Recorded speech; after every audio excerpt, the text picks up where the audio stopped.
Train থামিয়ে দেওয়া পাথরবাজি করতে পারবে না।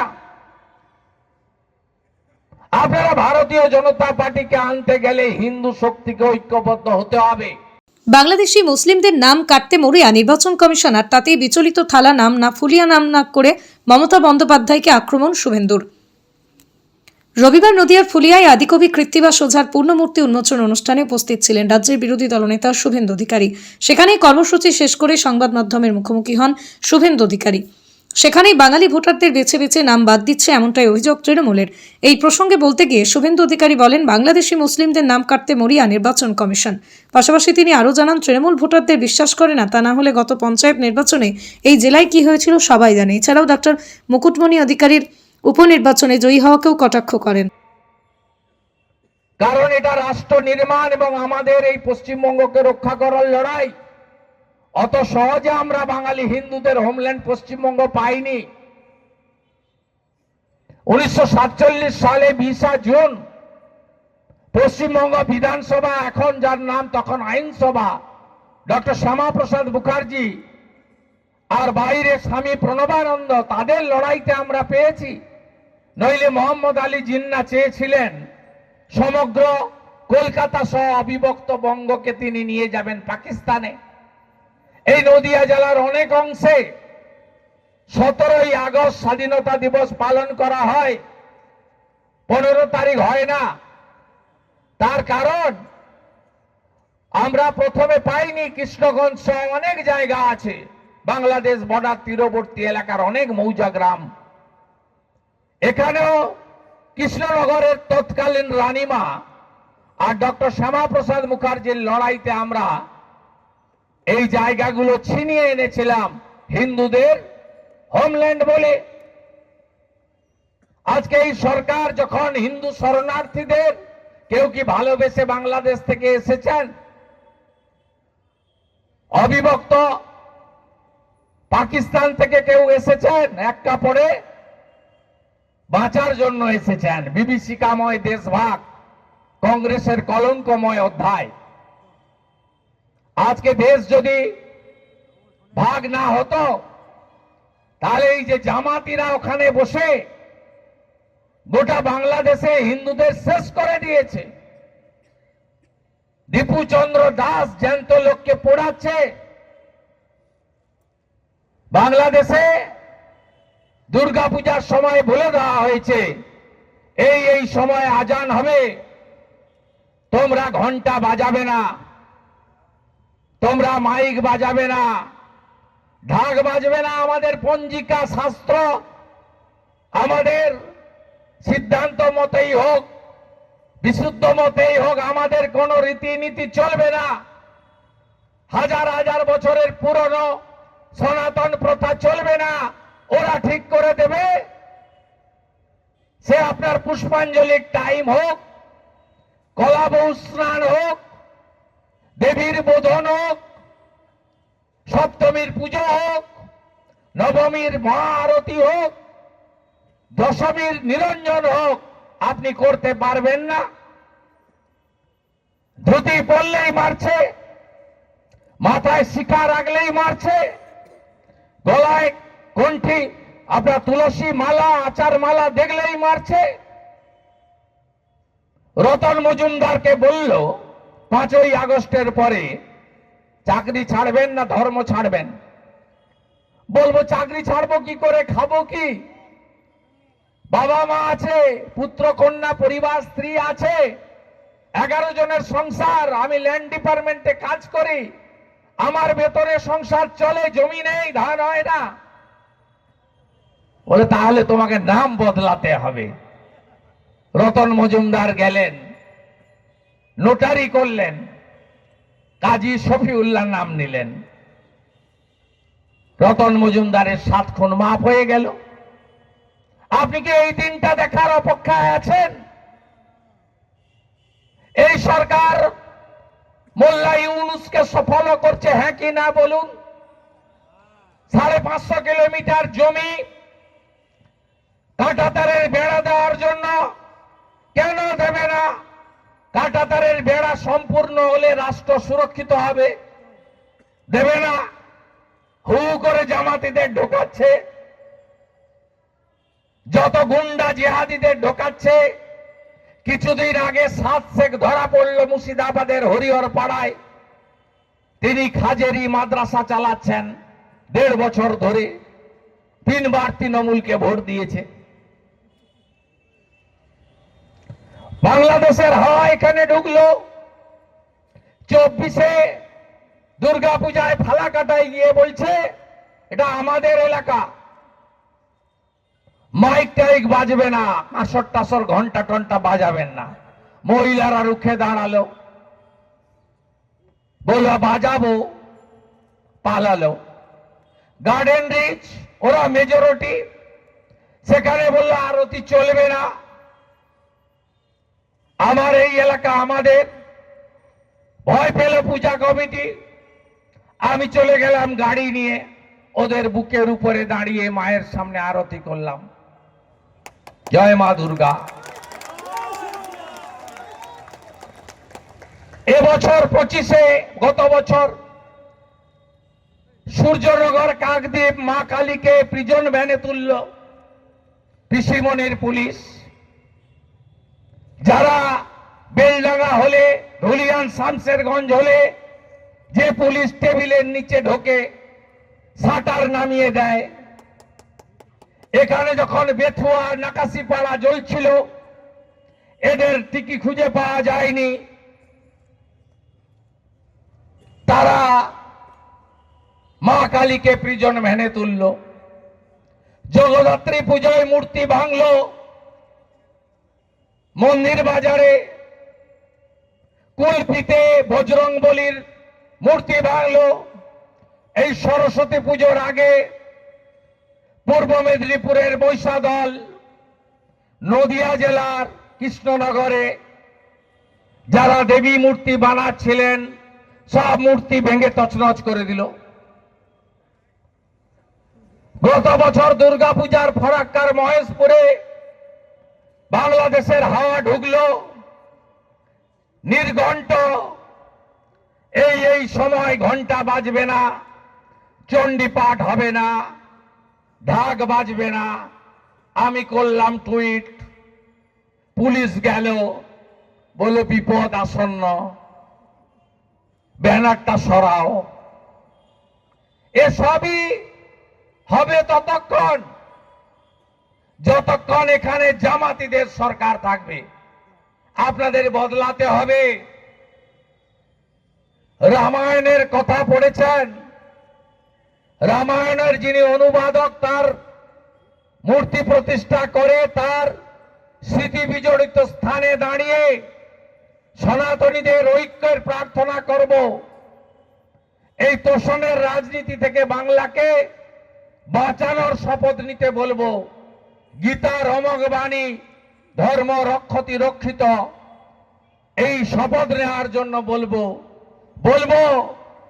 আর ধুলিয়ান নয়, আর শামশেরগঞ্জ নয়, আর মোথাবাড়ি নয়, আর মহেশতলা নয়, আর বেলডাঙ্গা নয়।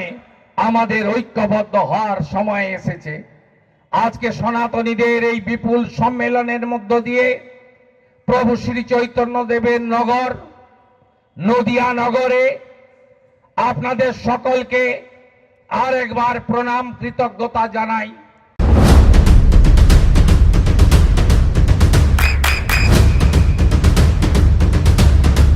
বৃষ্টিতে স্বস্তি। বৃষ্টি অ্যাকোয়া বিশুদ্ধ পানীয় জল। শ্রী শুভেন্দু অধিকারী মহাশয়কে বক্তব্য রাখবার জন্য অনুরোধ করছি।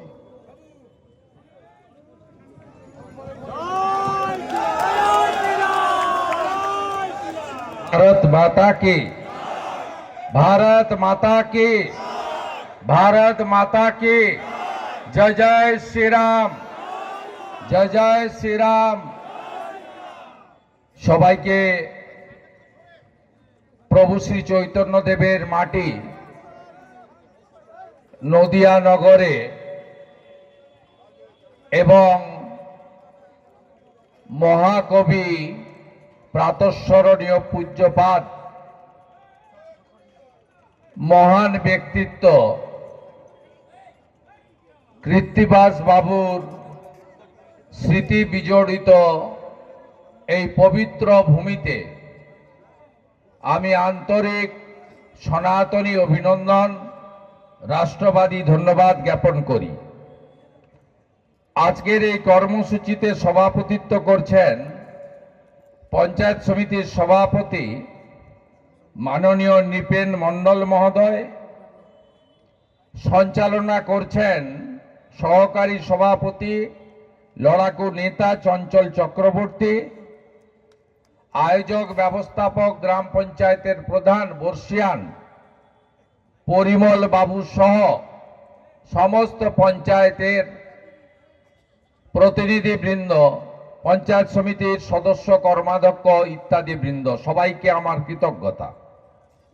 মঞ্চে উপবিষ্ট আছেন এই জেলার রাষ্ট্রবাদী প্রচারিকা শ্রীমতী অপর্ণা নন্দী মহোদয়া, স্থানীয় বিধায়ক যার উৎসাহে আমার এখানে দ্বিতীয়বার আগমন এই মাটিতে এবং ফুলিয়াতে পঞ্চমবার আগমন, মাননীয় পার্থসারথী চ্যাটার্জি বাবুদা, প্রাক্তন মন্ত্রী বিধায়ক বঙ্কিম ঘোষ, লোকপ্রিয় বিধায়ক অসীম বিশ্বাস, আমাদের মধ্যে বর্ষিয়ান নেতৃত্ব অবিভক্ত মানে আমাদের নদিয়া জেলার আশুবাবু আছেন, আছেন শ্যামাপ্রসাদ বিশ্বাস, স্বপন ঘোষ এবং নিরঞ্জন বিশ্বাস সহ আমাদের একাধিক বিশিষ্ট ব্যক্তিরা এবং যারা এই সুন্দর একটি সৃষ্টি তৈরি করেছেন, যিনি মূর্তি তৈরি করলেন এবং যারা মহাকবি কীর্তিবাস বাবুর এই স্মৃতিকে ধরে রেখেছেন, তাদের প্রত্যেককে আমি নতমস্তকে কৃতজ্ঞতা এবং অভিনন্দন জানাই। আমাদের যে মূল কাজ পঞ্চায়েত সমিতি এবং গ্রাম পঞ্চায়েতের উদ্যোগে মূর্তির আবরণ উন্মোচন, এই শুভ এবং পবিত্র কাজটি আমরা করেছি। এখানে এই উপলক্ষে একটি সভা হচ্ছে, যেটা মূলত সনাতনীদের একটি সম্মেলনের আকার ধারণ করেছে, যেখানে মান্যবর সাংসদ, শিক্ষক, জগন্নাথ সরকার সহ অনেকেই বক্তব্য রেখেছেন ইতিমধ্যে। এবং যেহেতু আজকে মন কি বাতের প্রোগ্রামে আমরা অংশগ্রহণ করে আমি এসেছি, বিলম্ব হয়েছে, সূর্য অস্তাচলে এলাকার বিধায়ক পার্থসারথী চ্যাটার্জি সহ অনেক সুবক্তা থাকলেও তারা আমাকে অল্প কিছু কথা নিবেদন করার সুযোগ করে দিয়েছেন। প্রার্থনা জানাই এবং ভারতবর্ষের যশস্বী প্রধানমন্ত্রী নরেন্দ্র মোদীকে ধন্যবাদ জানাবো। কেন? তিনি কি করেছেন, শ্যামাপ্রসাদ মুখার্জির আত্মবলিদান, তিনি কাশ্মীরে যে ধারা 370-35 তার যে শপথ ছিল, আমাদের দেশে দুটো পতাকা ছিল, আর ডক্টর শ্যামাপ্রসাদ মুখার্জি বলেছিলেন এক দেশ এক নিশান, এক বিধান, এক প্রধান। এটা ছিল ডক্টর শ্যামাপ্রসাদ মুখার্জির স্লোগান। মোদিজি 370-35 হাটিয়ে দেশে দুটো পতাকাকে সরিয়ে দিয়ে একটাই পতাকা রেখেছে, যেটা আগামীকাল উঠবে প্রজাতন্ত্র দিবসে, জাতীয় পতাকা। কেন মোদিজিকে প্রণাম করব? নরেন্দ্র মোদিজি একদিকে বাংলাদেশি মুসলিম অনুপ্রবেশকারীদের বের করানোর জন্য বলছেন, অমিত শাহজি পাটনাতে বলছেন পহলে ডিটেক্ট অর্থাৎ চিহ্নিত করো, তারপরে ডিলিট করো, তারপরে ডিপোর্ট করো। এই যে ভোটার তালিকা, ফাইনাল তালিকা বেরোনোর পরে দেখবেন ডিটেক্ট হয়ে গেছে, ডিলিট হয়ে গেছে। আর এপ্রিলে বিজেপি এলে বাংলাদেশি মুসলিম অনুপ্রবেশকারী রোহিঙ্গাদের রাস্তা দেখাবো আমরা। যে পথে এসেছ ওই পথে back to the pavilion. Election commission carbolic acid ঢেলে দিয়েছে গর্তে, সব সাপ এখন বেরিয়ে এসেছে রাস্তায়। হ্যাঁ, আপনাদের কারো কারো কাছে নোটিশ আসছে, নামের ভুল। হিন্দুরা বিচলিত হবেন না, হবেন না, এটা ইলেকশন কমিশনের কোনো দোষ নেই।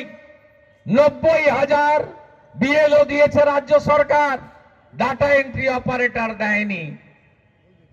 বিএলওদের অনেকেরই ভুলের জন্য, স্পেলিং ভুলের জন্য আজকে আপনারা ডাক পাচ্ছেন। একটু সহযোগিতা করুন।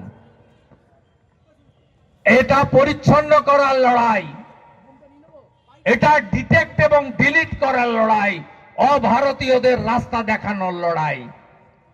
তাই আপনাদের সবার সহযোগিতা করা উচিত, একটু অসুবিধা হলেও মেনে নেওয়া উচিত, এই আবেদন করব। কেন মোদিজিকে প্রণাম করব? 492 বছর পরে অযোধ্যার রাম মন্দির আমাদের স্বপ্ন। 3.5 লাখ হিন্দু শহীদ হয়েছে, 85 বার আক্রমণ করেছে, রাম মন্দির হয়েছে। নরেন্দ্র মোদীজি প্রধানমন্ত্রী না থাকলে রাম মন্দির কোনোদিন হতো না, যতই সুপ্রিম কোর্ট অর্ডার দিক না কেন। তাই মোদীজিকে প্রণাম করব।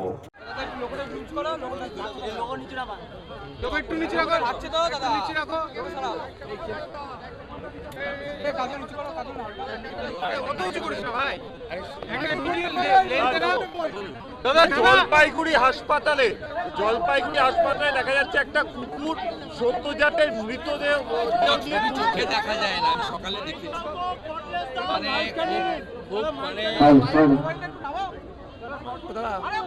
ওই ছবি চোখে দেখা যায় না। রাজ্যের মুখ্যমন্ত্রী সেই জন্যই ইয়ারোকে আবার মার খেতে হলো, কি বলবেন এই বিষয়ে? ইয়ারোকে আবার মার খেতে হয়েছে। হবে গুন্ডারা সরকার চালালে এই অবস্থা।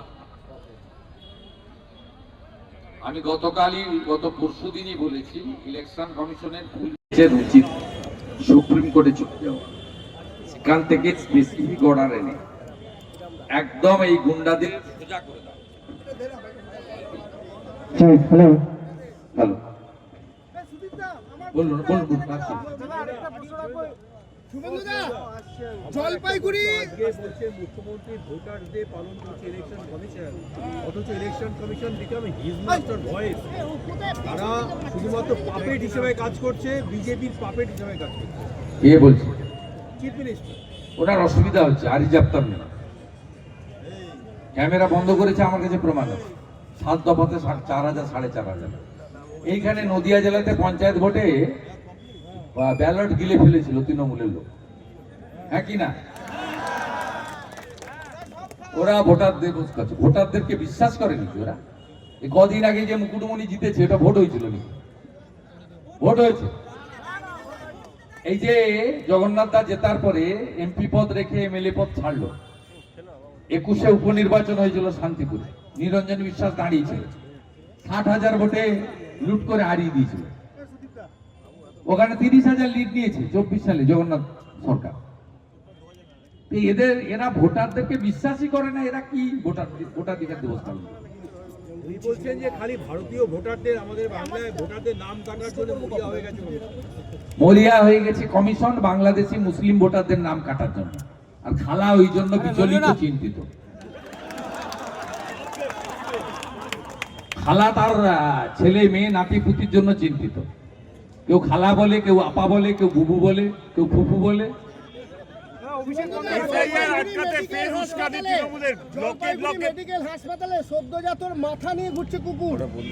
ভয়ঙ্কর চিত্র, ওই ছবি দেখা যায় না। আমি অনেক আগে পেয়েছি সকালে।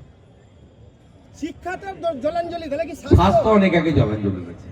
হসপিটালে যেদিন অভয়া রেপ এবং খুন হয়েছে হসপিটাল প্রিমিসেসের মধ্যে, সেদিনই তো লোক জেনে গেছে যে কোনো হসপিটাল সুরক্ষিত না। যে হসপিটালে ডাক্তার বোন সুরক্ষিত থাকে না, দুর্গাপুর আইকিউ সিটিতে মেডিকেল কলেজের সেকেন্ড ইয়ারের স্টুডেন্ট সুরক্ষিত থাকে না, সেই হসপিটালে আপনি কি করে ভাবেন যে রোগীরা সুরক্ষিত থাকবে? এই জন্য প্রত্যেক মাসে 20 লক্ষ করে রোগী পশ্চিমবঙ্গ ছেড়ে কখনো ভেলোর, মুম্বাই টাটা সেন্টার, দেবী সেটির বাঙ্গালোরে চলে যায়, এখানে চিকিৎসা করাতে পারে না, তাদের টাকা দিয়ে করাতে হয়। তার কারণ উনি আয়ুষ্মান ভারত এখানে চালু করেননি, আর স্বাস্থ্যসাথীর ভুয়া কার্ড পশ্চিমবঙ্গের বাইরে কোথাও চলে না, পশ্চিমবঙ্গেও চলে না। রানীচকের ঘটনাটাকে কি বলবেন দাদা?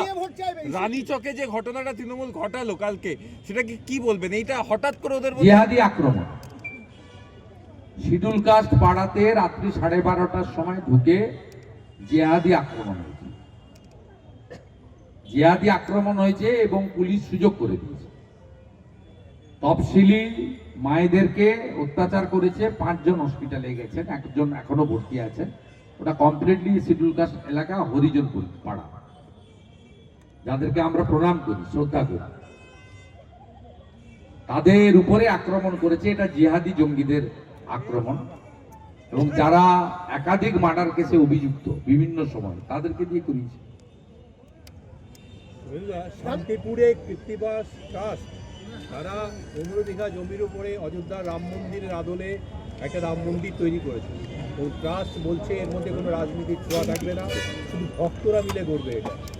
ঠিক কথা বলেছে তো। সমস্ত হিন্দু মন্দির নির্মাণ হিন্দুদের নিধিতে তৈরি হয়, এবং সেই কারণে এমপি ল্যাড বলুন, এমএলএ ল্যাড বলুন, পঞ্চায়েতের টাকা, সরকারি টাকা, কোনো ধর্মীয় প্রতিষ্ঠান, শুধু মন্দির নয়, মসজিদ, গুরুদ্বারা, গির্জা, চার্চ, কোথাও দেওয়া যায় না।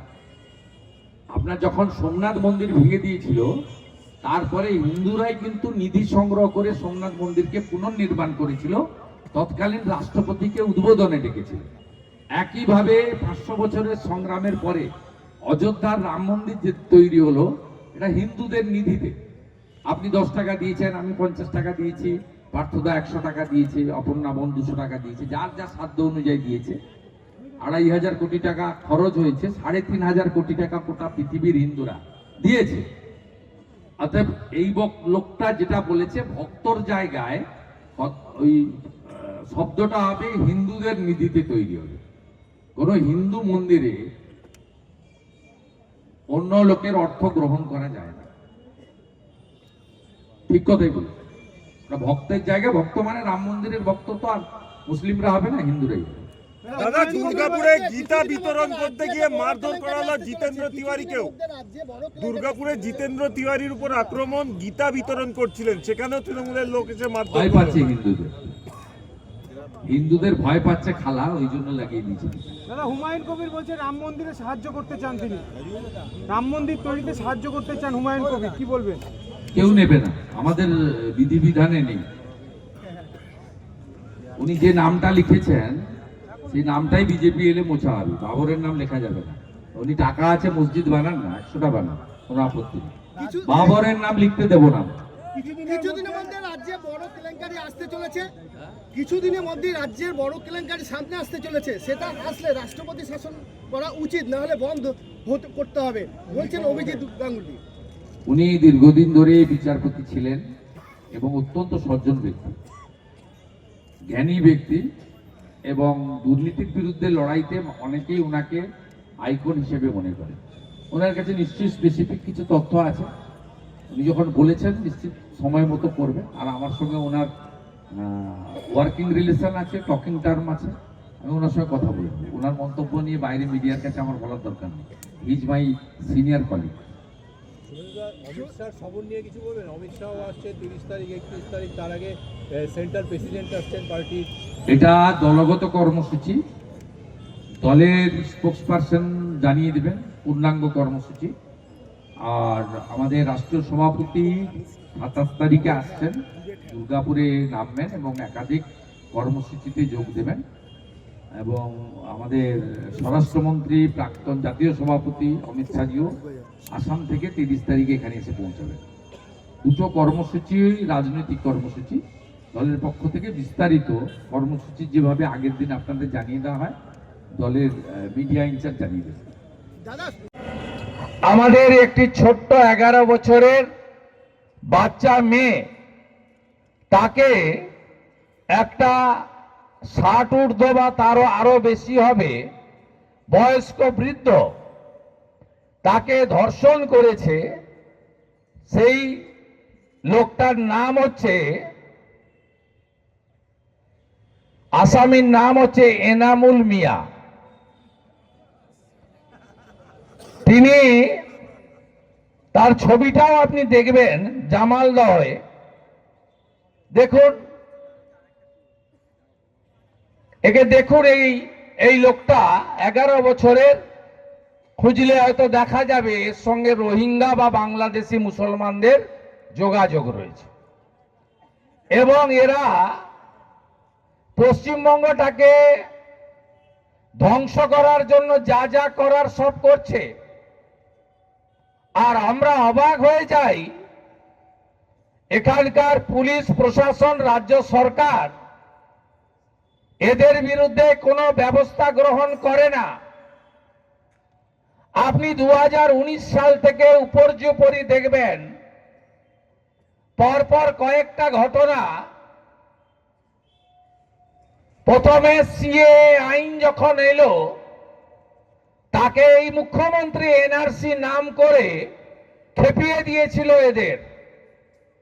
সেদিন মালদার শামসি থেকে একেবারে সাঁতরাগাছি উলবেড়িয়া পর্যন্ত গোটা রাজ্যে আগুন জ্বালানো হয়েছে। জাতীয় সড়ক, রেল লাইন, হাজারদুয়ারির মতো ঐতিহ্যপূর্ণ রেলকে পর্যন্ত জিয়াগঞ্জ, আজিমগঞ্জে পুড়িয়ে দেওয়া হয়েছে। শুধু 19 থেকে নয়, গত সপ্তাহে যেদিন মাননীয় প্রধানমন্ত্রী মালদা সফরে এসেছিলেন, তার আগের দিন 16 এবং 17 পরপর দুদিন বেলডাঙ্গাতে একই দৃশ্য জাতীয় সড়ক এবং ট্রেন লাইনে আপনারা দেখেছেন। পরে প্রমাণ হয়েছে ঝাড়খণ্ডে যিনি, যাকে মেরে ফেলা হয়েছে বলে প্রচার করে হিন্দুদের হোটেল ভাঙলো, ট্রেন লাইন ভাঙলো, জাতীয় সড়ক অবরুদ্ধ রাখলো 6 ঘন্টা। এ রাজ্যে সরকার আছে, পুলিশ আছে। তারপরে গতকাল আরেক তৃণমূলের বর্ধমানের কাউন্সিলরের নেতৃত্বে বর্ধমান রেল স্টেশনে এসআইআর নিয়ে কোথায় কোথায় রেল আটকাও, জাতীয় সড়ক আটকাও, কোথাও মাইক্রো অবজারভারকে মারছে, কোথাও ধর্ষণ করছে নাবালিকা কন্যাকে, আবার কোথাও ভারতীয় জনতা পার্টির কালনার সোশ্যাল মিডিয়া ইনচার্জ একজনের নাম 3 জায়গায় ভোটার লিস্টে আছে। কালনা পৌরসভার 2 জায়গায় আছে, আর নবদ্বীপে আছে। কেন তুমি 7 নম্বর ফর্মে অভিযোগ করেছ, তাকে রক্তাক্ত করছে? এগুলো হচ্ছে কেন জানেন? আমরা যারা রাষ্ট্রবাদী বা সনাতনী, আমরা সবাই ঐক্যবদ্ধ হতে পারছি না। ঐক্যবদ্ধ আপনাকে হতে হবে, এছাড়া আমাদের কোনো হিন্দুদের যাওয়ার কোনো জায়গা নেই। আর এই মুখ্যমন্ত্রীর নেতৃত্বে এরা সব সময় মতুয়া ধাম, ঠাকুরনগর, ঠাকুর বাড়িতে লড়াই লাগিয়ে দাও, বৈষ্ণব সমাজের মধ্যে লড়াই লাগিয়ে দাও, নমশূদ্রদের মধ্যে লড়াই লাগিয়ে দাও, আদিবাসী কুর্মী লাগিয়ে দাও, পাহাড়ে লেপচা, ভুটিয়া, তামাং, রাই 11টা বোর্ড করে ভাগ করো। কাউকে বলবেন তুমি হিন্দি ভাষী, কাউকে বলবেন তুমি বাংলা ভাষী। এই মুখ্যমন্ত্রীর মুখ থেকে কখনো শুনেছেন যে মেটিয়া বুরুজের মুসলমানরা উর্দুতে কথা বলে, আর নদিয়ার চাপড়া করমপুরের মুসলমানরা বাংলায় কথা বলে? শুনতে পাবেন না। বলবে ও তো গুজরাটি, ও তো উড়িয়া, ও তো অসমিয়া, ও তো বিহারি। এই করে আমাদের রাষ্ট্রবাদী এবং সনাতনীদেরকে বিভক্ত করতে চায়। বন্ধু আপনি বলুন তো, কালীগঞ্জের বুথগুলো দেখুন, একসঙ্গে যদি 100-র মধ্যে 90টা ভোট ওদের দেয়, আমরা কেন পশ্চিমবাংলার হিন্দুরা 100-র মধ্যে 90টা ভোট আমরা সনাতন সংস্কৃতিকে যারা বাঁচাতে চায়, ভারতীয় সংস্কৃতিকে যারা বাঁচাতে চায়, সেই ভারতীয় জনতা পার্টিকে ভোট দেব না? গত লোকসভা নির্বাচনে এই এলাকায় আপনারা অনেক ঐক্যবদ্ধ। আপনাদের মাধ্যমে আমি রাজ্যের সমস্ত রাষ্ট্রবাদী এবং সনাতনীদের কাছে প্রার্থনা করব যে 54% ঐক্যবদ্ধ হয়েছেন আপনারা। আপনারা যদি 80-85% ঐক্যবদ্ধ হন, যা মালদা জেলার উত্তরে হয়েছে, তাহলে দেখবেন পশ্চিমবাংলায় এই নজরুল মিয়ারা কোন কন্যা বোন দিদিদের দিকে তাকাতে পারবে না। কথায় কথায় রাস্তা অবরোধ। নদিয়ার সব থেকে বড় English medium school JRS public school প্রায় 35 বিঘা জমির ওপর গড়ে উঠেছে বিশাল ক্যাম্পাস। নার্সারি থেকে শুরু করে উচ্চ মাধ্যমিক, ITI college, law college, BEd college, ভর্তি চলছে জেআরএস পাবলিক। ব্যালকনি বা সিঁড়ির রেলিং, মডিউলার কিচেন বা ড্রয়িং রুম, এক কথায় আপনার স্বপ্নের বাড়িকে করে তুলুন আরো সুন্দর। Chakdah ply centre, gorgeous look বা কোয়ালিটি সবে 3 number 1 Chakdah ply centre. Chakdah ply centre, KBM, Chakdah, Nadia. করবেন কেন করবেন বুঝতে পারছেন না তো? সঠিক গাইডলাইন পেতে আজই আসুন নদিয়ার চাকদাতে নিবেদিতা প্রাইভেট লিমিটেডে। Nivedita private limited, marketing and distribution service. Chakdaha aluminium centre, ply, কাঁচ, laminates, kitchen fittings, door lock, window ও অ্যালুমিনিয়ামের খুচরো ও পাইকারি বিক্রেতা। চাকদা অ্যালুমিনিয়াম সেন্টার, পূর্বলালপুর 50 নম্বর রেলগেটের পাশে, চাকদা, নদিয়া। হোমওয়ার্কটা করেছো? হ্যাঁ স্যার। এ বাবা, ভুল করেছো কেন? চোখে কেমন ঝাপসা দেখছি, লিখতে আর পড়তে খুব সমস্যা হচ্ছে। চাকদার মডার্ন অপটিক্স থেকে ভালো চোখের ডাক্তার দেখিয়ে নাও। প্রতিদিন প্রকৃত চোখের ডাক্তার ও দৃষ্টি বিশেষজ্ঞ মডার্ন অপটিক্স, চাকদহে। স্যামসাং, জিও, রিয়েলমি, নদিয়ার একমাত্র অথরাইজড ডিস্ট্রিবিউটর ঘোষ কমিউনিকেশন, থানার মোড়, চাকদা। ভাবছেন 3 স্টার ক্যাটাগরিতে কাটাবেন? রুম রে মাত্র 1500 টাকা থেকে স্টার, খাওয়া দাওয়া রিজনেবল প্রাইস। নদিয়ার একমাত্র 3 স্টার ক্যাটাগরি হোটেল এনবি সোনার বাংলা হোটেল, কল্যাণী এইমসের ঠিক উল্টো দিকে, কল্যাণী, নদিয়া। নদিয়া জেলার সব থেকে বড় বিল্ডার্স চাকদার মা মনসা বিল্ডার্স, রড ও সিমেন্টের পাইকারি ও খুচরো বিক্রেতা। মা মনসা বিল্ডার্স, পদ্মবিলা, চাকদা, নদিয়া। রড কেনাকাটায় থাকছে ডিসকাউন্ট অফার। মা মনসা বিল্ডার্স।